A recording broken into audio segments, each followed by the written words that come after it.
Hey, this is Troy with Cube Dweller Fitness, and I'm back with Srdjan from Bloom to Fit.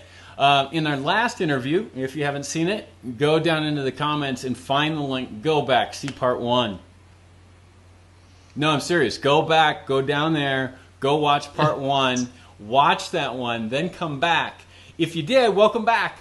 Srdjan is going to talk to us now a little bit more about his experience with visual impact. We talked about the 3 phases. How you gain some muscle in phase 1, and phase 2 is kind of a transition phase, and phase 3 is the one we're going to talk about today. And so why don't you kick us off, Srdjan? Hey Troy, thanks again for having me. Phase 1, man, that's what we talked about last time. I told you guys I put on 19 pounds of muscle in 8 weeks, so that was a great experience. That's just awesome. Yeah, man, those pounds just kept coming. So if you guys want to see exactly how I've done it, you can check out Troy's last video, or our last interview, I guess.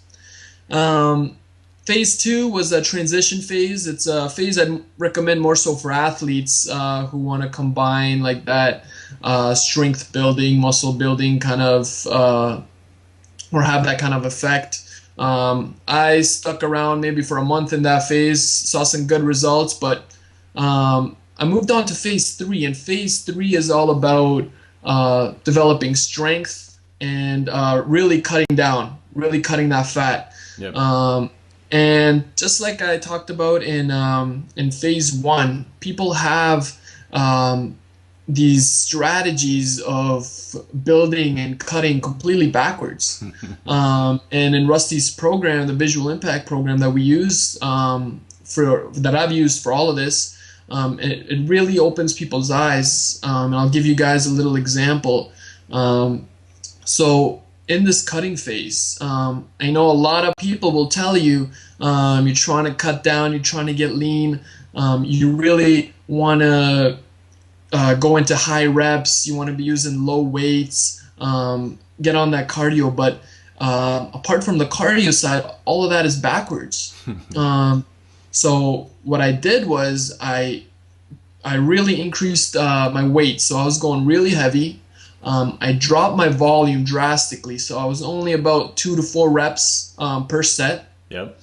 And what this did, it initiated what we call myofibrillar hypertrophy, where we're strengthening and slightly increasing the size of our muscle fibers.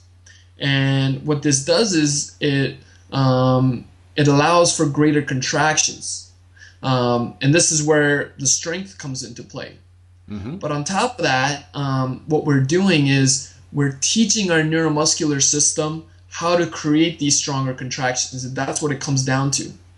Now, where I see people making the biggest mistake is they're taking their training, every set is done to failure. When you're training for strength, you don't want to teach your muscles how to fail. That's right. It's backwards. It doesn't make any sense. Yep. What you want to do, and this is what I did when I dropped my volume down to 2 to 4 reps, you want to have at the end of each set at least 1 or 2 reps in you. That's right. So, and I'll be honest, it takes a little bit of time to get used to this style of training. I mean, we're so used to pumping out the reps until one more. Exactly, it's always one more. Now what you got to do is stop after 4. And I remember the first time I started this, I was like, I did my 4th rep, and I'm like, I gotta stop right now, you know. Yep. We're so used to it. Exactly, you gotta mentally be ready for that, and I'll be honest, it created some great changes in my strength. I noticed great development in strength in a really short period of time, and you guys can see all of that in my post where I talked about my results for this phase actually. Nice. But there's another aspect to it, because you can have these toned, dense muscles, but they can be covered by fat, and nobody will know anything about it. Yep. So nicely hidden. Stealth strength. Exactly. So what this phase does is it combines this strength training with strategic cardio, not just cardiovascular training, not just running around. This is very strategic, and what we do is we combine high intensity training with low intensity training, and we do it right after the strength or the weight training portion. And what this does is it creates or allows for greater release of HGH when it's done after. Or at least that's what studies have found.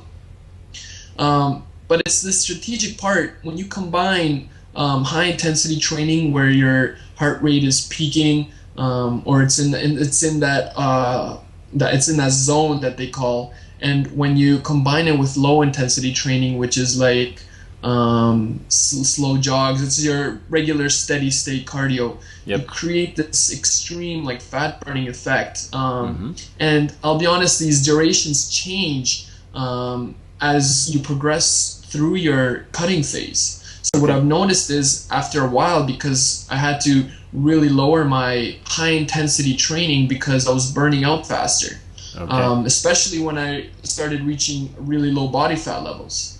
And this all comes down to the energy systems that your body is using. So what you do in a sense is when you go into this low intensity training, you're initiating these fat oxidizing methods to take place in your body, and that's how you get rid of that last little bit of fat, which a lot of people try to do with a lot of interval training and Tabata training. That's all great for the beginning, but you really got to understand how both high intensity and low intensity play a huge role in the results that you get. Yep, they really work together, don't they? It's like the high intensity preps your body so that you can do the low intensity to have it really burn off that last remaining bit of fat, doesn't it? Yeah, you really have to listen to your body and see how it responds to the different styles of cardio training. Cool. Now, did you have a way that you measured your body fat as you're going through this phase 3? I'll be honest, I didn't have any accurate measures, but really all I've been using, even for phase 1 and phase 3, and this is what Tim Ferriss does in his, at least what he showed in his 4-hour body book. He uses reference images, and that's what I tried to use. So you can find those online and take a picture of yourself, compare it to the one that's most closely similar, I guess, or most closely resembles your body fat levels, because getting tested for the only accurate measures are the expensive ones, and I wasn't really that dedicated to knowing what my exact body fat percentages were, but that's right. I can give you maybe within 2% for sure, 1 to 2%. So, nice. And one of the things I found, even if you're just comparing different pictures yourself to someone else to try to gauge body fat, I think it's probably more fulfilling and probably more accurate even for ourselves, just to have those pictures for ourselves and to see the transformation as you go. Because even if you did have other ways to measure it, the pictures are going to show first where there are results, the mirror doesn't lie. That's right, the mirror doesn't lie. The genes may tell as well, but the mirror doesn't lie. That's another great one. Exact. Good enough. Anything else you want to add on phase 3? It sounds like another one that you made some great progress, and there were some key things where you really had to time how you worked out and time your intervals so that it really focused on burning off that fat and getting lean. Anything else?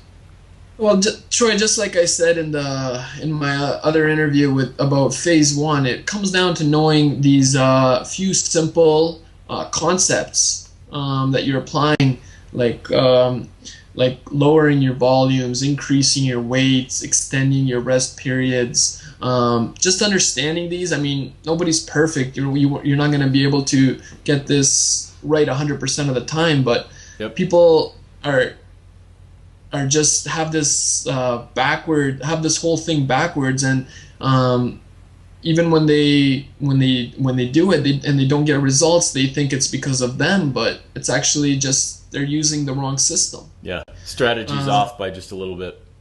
Exactly. Well, actually, for a lot of people I see, it's off by a lot. So, and that's especially true with dieting as well. Very true. If you guys want a really good like fat loss diet, I was using Tim Ferriss's like slow carb diet. Yeah.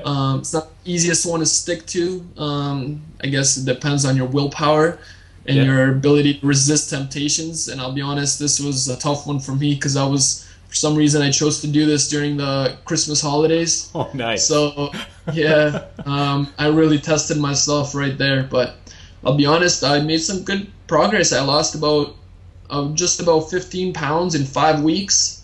And you guys can see all those results, how I put together the training, how I've put together my diet, and it's all in my blog. Yep. So you guys feel free to check that out. If you have any questions, you can also always email me or email Troy, for sure. Sounds great. We'll put those links in the post below. That's awesome. I appreciate your time, Srdjan. All right, thanks, Troy.